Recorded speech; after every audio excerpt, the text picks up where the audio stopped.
point of making such a typology is that it shows the main dimensions that you can look at a certain concept, in this case the concept of a typology, but also it shows the relationships between the different classes. So you would expect people who like typologies to make them and people who dislike them to deconstruct them.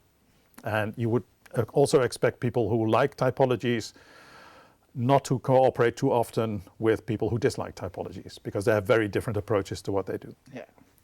So when you apply that to privacy, we looked at what are the main dimensions along which you can structure types of privacy. And the first and main dimension, I think, is the zones of social interaction that people have. So privacy is important in many aspects of life. Partly it relates very much to you yourself and no one else. So in the solitude of your bedroom, no one is there.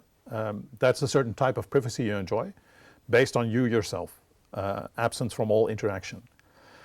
Then you have an intimate zone where you engage with people very close to you. Usually that will be your family or very close friends with whom you have intimate life. Then you have a wider circle of social interactions. Still, it's not really public, but that is the circle of classmates, friends, colleagues, all the different people you engage with in different social settings. But without them, what you do there and what you tell them being public, which also includes, for instance, your relation to your physician, your relation to your priest, or to other of these professionals that you go to and share psychiatrists, psychologists, sensitive data with. You would also expect them to keep secret what you're telling them, right? Okay. That's the whole point. Sometimes they are even obliged on the basis of the profession. Definitely. And then you have the fourth really public zone where you interact with an indefinite number of people, so typically walking on the street. But also there you might expect some level of privacy. So that's the first dimension, from the really private to the really public. The second dimension then is the dimension of freedoms. So classically, Isaiah Berlin's distinction between freedom from and freedom to. So the freedom from is what typically Warren and Brandeis say, being left alone or being let alone. So no photographs being made and put in the... Yeah, meaning you shield yourself off from the others. But freedom also has a positive connection in the sense of you have the freedom to develop yourself. And much of the literature on privacy, the theoretical literature, also emphasizes that point of self-development. So that's another major dimension. Then we have a third dimension, which is a bit less visible in the graphic, but equally important, which is a cross-cutting dimension because it overlaps with these two. From, on the one hand, access control. That is where you have the power to regulate the boundaries. You decide who you let in and who you leave out. Towards at the other end, where you don't really control what other people get to see of you, but you rely on them keeping secret or private whatever it is that they're seeing or you're sharing with them. Yeah, it typically would be in a train coach or things like that people could. Well, it's almost in your space, so to speak, but nevertheless, it's a very public space also. Yeah. If you have a phone conversation on a train, people can hear it, but you wouldn't expect them then to really on the internet say, now this person, and you take a picture of them, put it online, said this, this, and this. Yeah, well, so that's where you rely on people's discretion in order not to pry into it. That also means that you don't ask too many indiscreet questions. For instance, so much of privacy also relies on social norms where other people protect your privacy rather than that you can technically shield it off. So that's a third dimension. And then within these dimensions, we positioned the various types of privacy that we encountered in the constitutions. So does a typically starting point is then the law?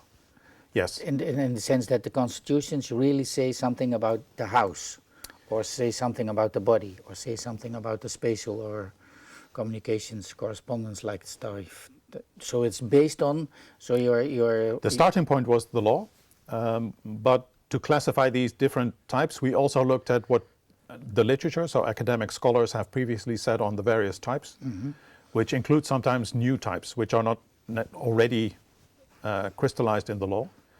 And of course, you should also realize that we base ourselves on constitutional laws, and constitutions lag behind a little bit. They're not really forward-looking, but they condense what is really considered protection-worthy at a certain point in time. Yes. So we positioned 8 types of privacy in there.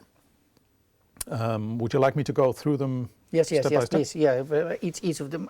I mean, in your slides, it is like the bodily one, and or totally on the other one, that you are allowed to think whatever or not to think whatever you want.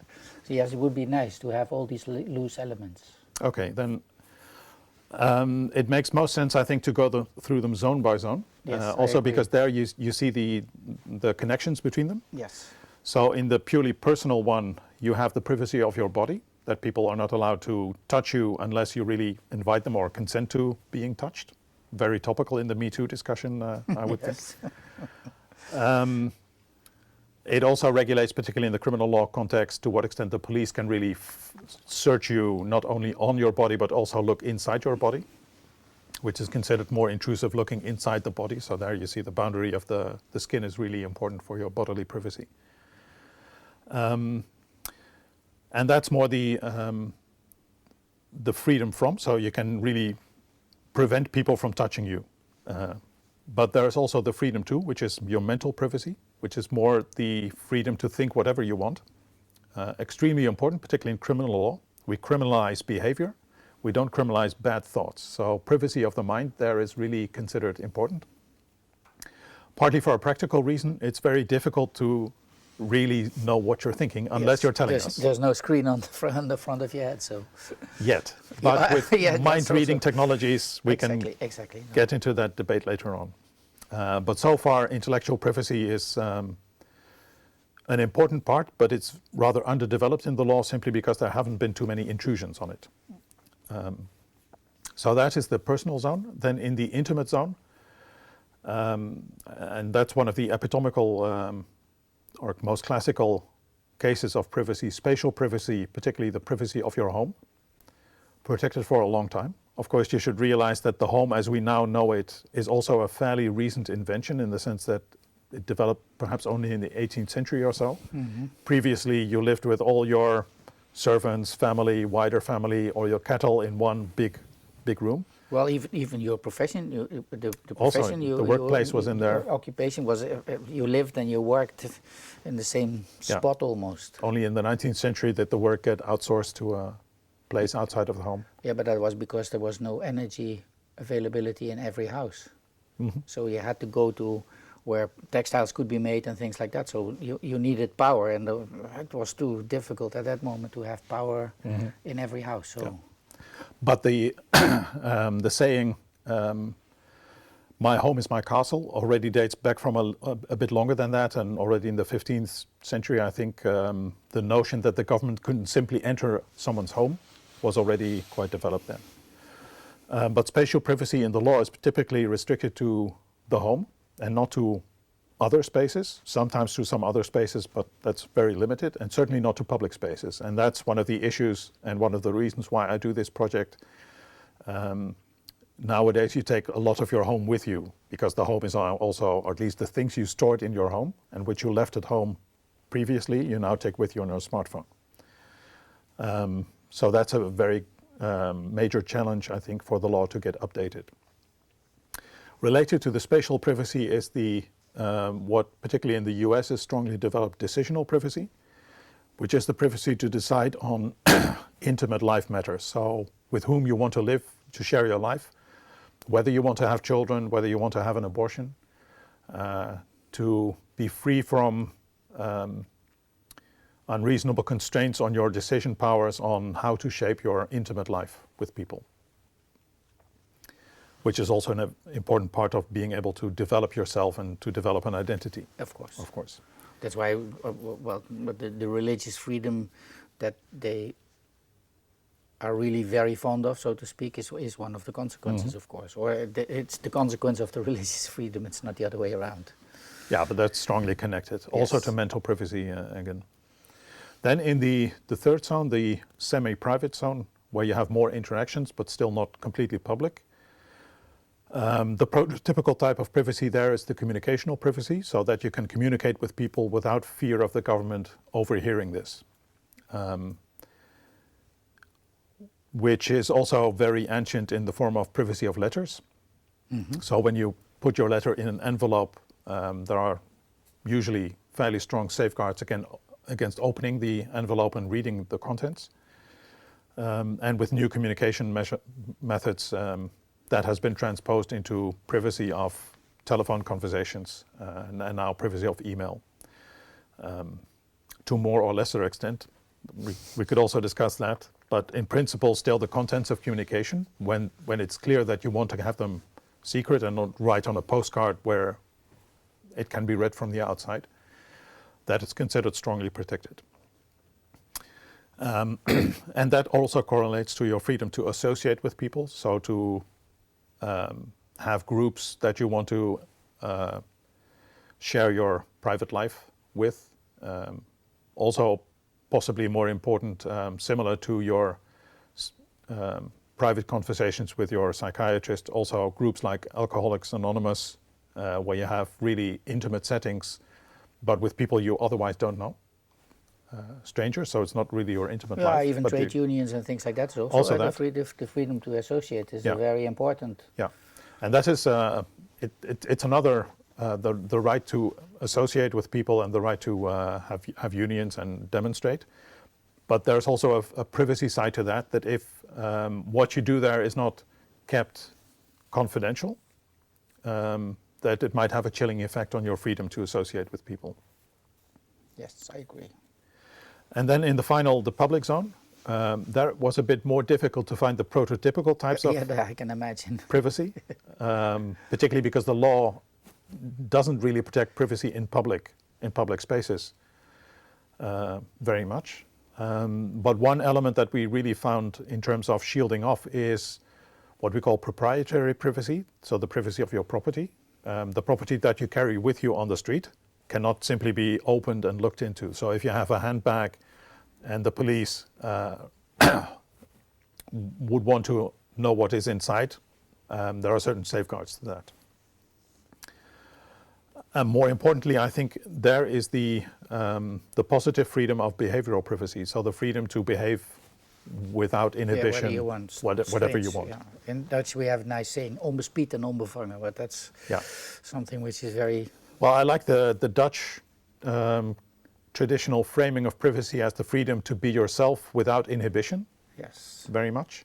And of course, it's not that you can be completely yourself, completely uninhibited, because we don't want some people to walk around the street naked or do very antisocial things. Well, there were times that nobody was. Let's say in the 70s and 80s, it was more accepted. But now the social norm is not really. No, we don't do that anymore. We don't accept it anymore. Of course, there are also limitations to these, but relatively speaking, you should still be able on the street to be yourself, which is one of the reasons why, for instance, I'm concerned about facial recognition, because now if I visit another city, for example, I feel relatively anonymous. Of course, I could be recognized, but it would be purely coincidental. So I could go to pubs, I could go to parties, I could participate in demonstrations, which I otherwise wouldn't do if I would feel that people would know that I would do such things. But if people could make pictures of me and facial recognition could easily pin my name to that, and then also put that online, then my freedom to feel free in another city and anonymous would be really gone. Yes, that's... So behavioral privacy is one of the also a major challenge, I think, in privacy protection. Let's say from a legal point of view, there's two areas which are, let's say, underdeveloped because of the technological. That's the, let's say, the semi-spatial environment, and the one we were talking about, the last one.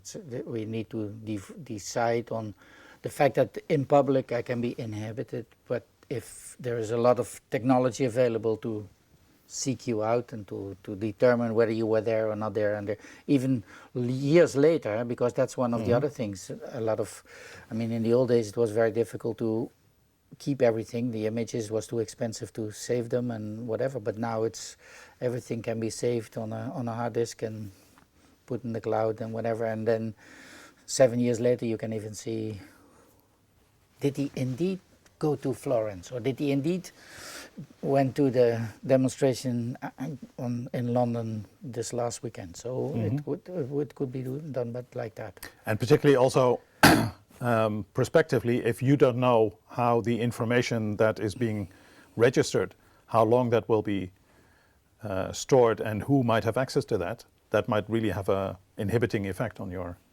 freedom to act. That's where the chilling probably comes from. Exactly. One of the things which... So, sorry. Well, there's one thing missing here, which if you see the picture and what many people would now start wondering, informational privacy. Yes. So that is which we put, and I think that is one of the nice things of the typology. Most of the previous classifications of privacy said you have spatial privacy, communicational privacy, behavioral privacy, and informational privacy, just as categories, one as the other. But we present, and I think that's a good way to look at it, informational privacy as an overlay on all these other types of privacy, because your bodily privacy, your communicational privacy, your behavioral privacy always have an informational component. It's about what people know and what data they gather about you. Yes.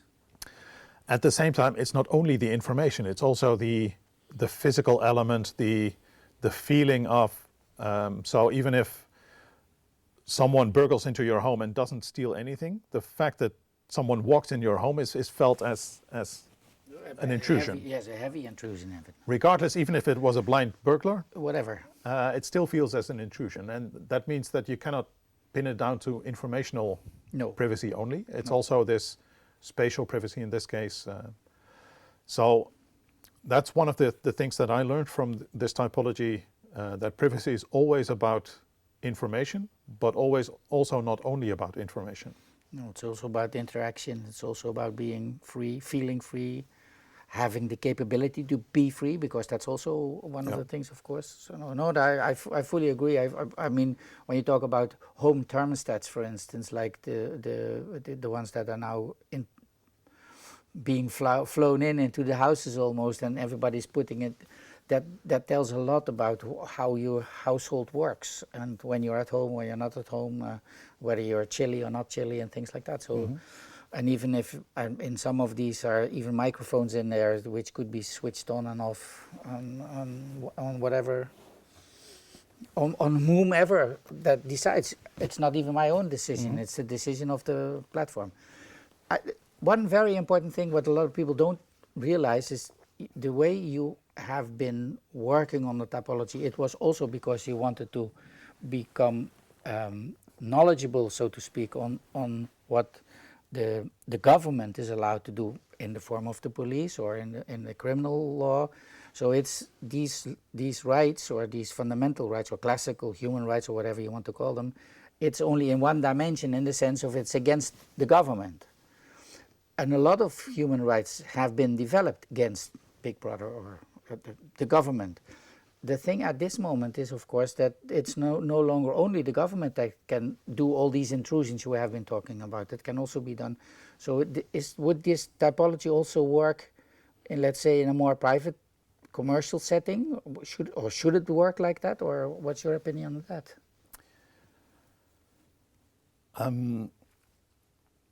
In terms of the research that we're doing, that is really focused on the government versus the citizens. So I can't really say about how the law actually should be in these private settings. But in principle, my intuition is that the typology is fairly comprehensive, in the sense that I can't really imagine at this point new types of privacy that are really fundamentally different. We don't claim that these are the only types, but we say that the types can easily be put in the categorization of these dimensions, and they would often then relate somewhat to the type that we put in there. But those are ideal types, and there are many variations there. And I would imagine that in relationships between citizens and relationships between consumers and businesses, the same types of privacy also matter, and not others. However, the law might regulate them differently, might also have similar types of regulation there, similar protections, but that's very context dependent.